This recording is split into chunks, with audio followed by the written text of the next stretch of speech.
SIR பணிகள் குறித்து அதிமுக பொதுச் செயலாளர் எடப்பாடி பழனிசாமி தலைமையில் நடைபெற்ற ஆலோசனைக் கூட்டத்தில் அதிமுக மாவட்ட செயலாளர் எஸ்.எம். சுகுமார் பங்கேற்றார்.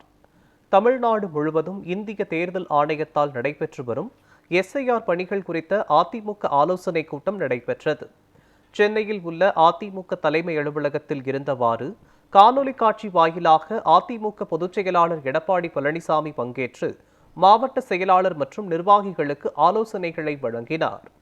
இந்த கூட்டத்தில் ராணிப்பேட்டை நாவல்பூர் அண்ணா அவென்யூவில் உள்ள அதிமுக மாவட்ட தலைமை அலுவலகத்தில் இருந்தவாறு ராணிப்பேட்டை அதிமுக மேற்கு மாவட்ட செயலாளர் எஸ்.எம். சுகுமார் மற்றும் முன்னாள் அமைச்சரும் ஆரணி சட்டமன்ற உறுப்பினருமான சேவூர் ராமச்சந்திரன், தகவல் தொழில்நுட்ப பணியின் வேலூர் மண்டல பொருளாளர் ஆகியோர் கலந்து கொண்டனர்.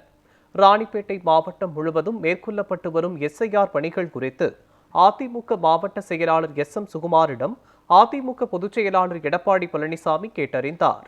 மேலும் எஸ்ஐஆர் பணியின் பொழுது இறந்த வாக்காளர்கள் மற்றும் புலம்பெயர்ந்த வாக்காளர்களின் பெயர்கள் முறையாக நீக்கம் செய்யப்படுகின்றனவா என்பது குறித்தும் கேட்டறிந்தார். எஸ்ஐஆர் பணியின் பொழுது விழிப்புடன் செயல்படவும் கட்சி நிர்வாகிகளுக்கு ஆலோசனைகள் வழங்கப்பட்டன.